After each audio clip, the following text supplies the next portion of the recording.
Hi guys, welcome back to my channel. Today we are going to be making my version of Chinese barbecue pork. My hubby always teases me and says that I must be part Asian because I really love Asian food, whether South Asian, Japanese, Chinese, whatever. So today we're gonna make one of our favorite Chinese takeout items, the barbecue pork, Chinese barbecue pork.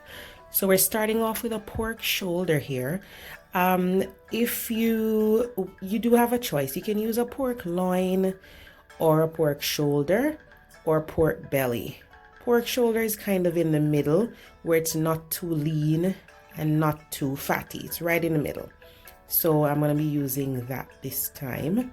So we are going to be cutting it lengthwise in 3 pieces so that it cooks easier and it's easier to slice. So I've done that here.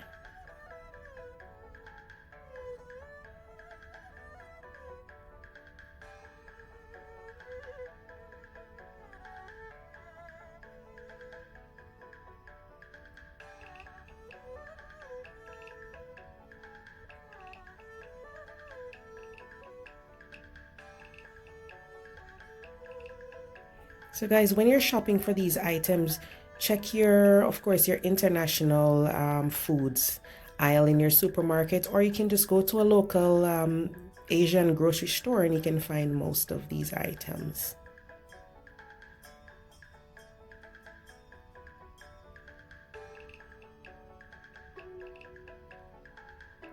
So this is where we're gonna get most of our sweetness from, the honey. Traditionally, they do use maltose, but if you have honey, go ahead and use honey.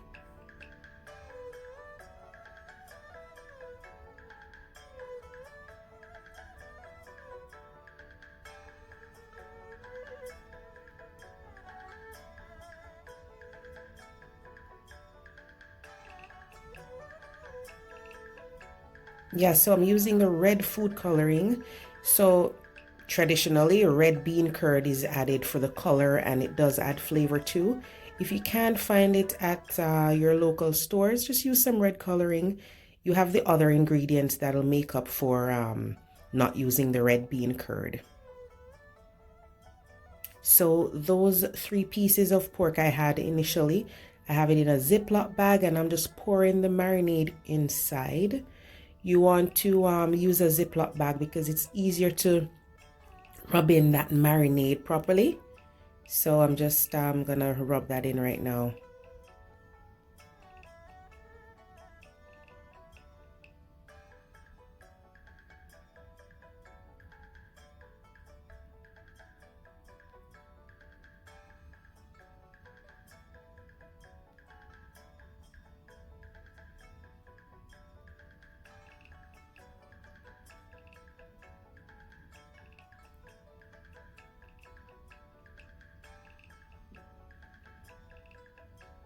Yeah, so after you've massaged that lovely marinade into the pork, just squeeze all the air out of the bag and seal it.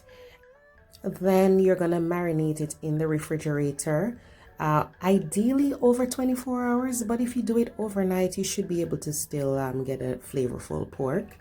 So that same marinade that we're using on the pork, that's what we're gonna drain off into a pan or pot and bring it to a boil, and then we're gonna simmer it till it's nice and syrupy.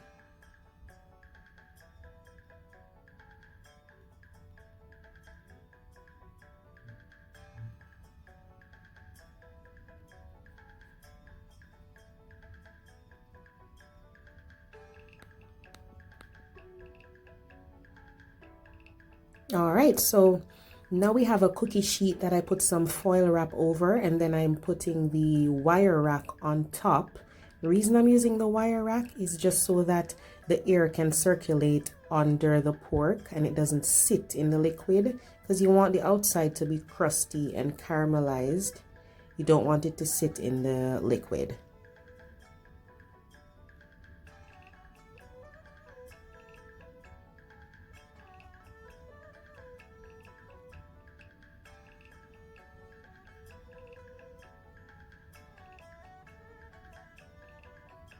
All right, so the glaze is boiling nicely. Then we're gonna leave it to simmer for a bit till it gets nice and syrupy.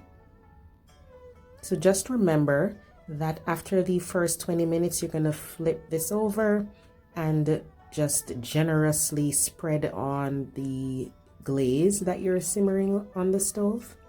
You can use a spoon, you can use your brush, or you could even immerse the whole piece of pork into the pot if it can fit. Just make sure you generously coat the pork with the glaze that we're making on the stove.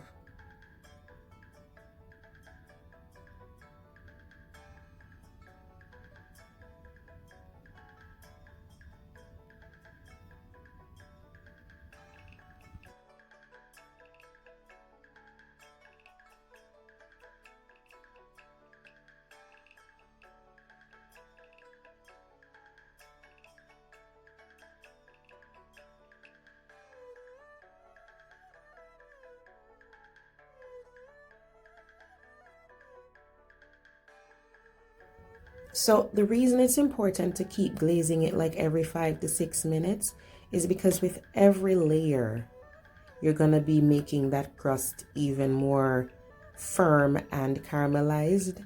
So don't skimp on the glazing, guys. Keep glazing every 5 to 6 minutes.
So it's very important that you rest the pork before you slice it.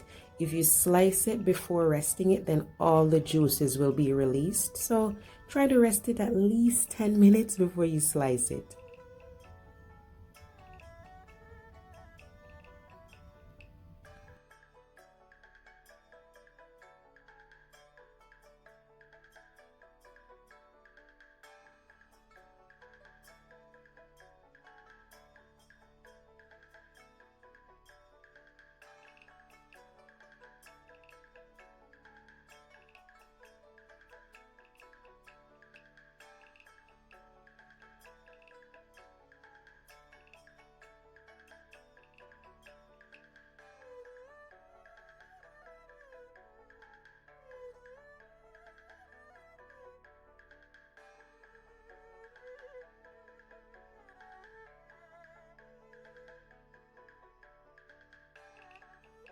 So guys, this goes well with plain rice. It goes well with steamed broccoli, some steamed bok choy, sauteed vegetables. It goes well with noodles. It's really, really delicious and so easy to make. You have no excuse. If you don't feel like ordering takeout, you can just whip this up. Really, really, really delicious. Look at that. Oh my goodness, that is so gorgeous.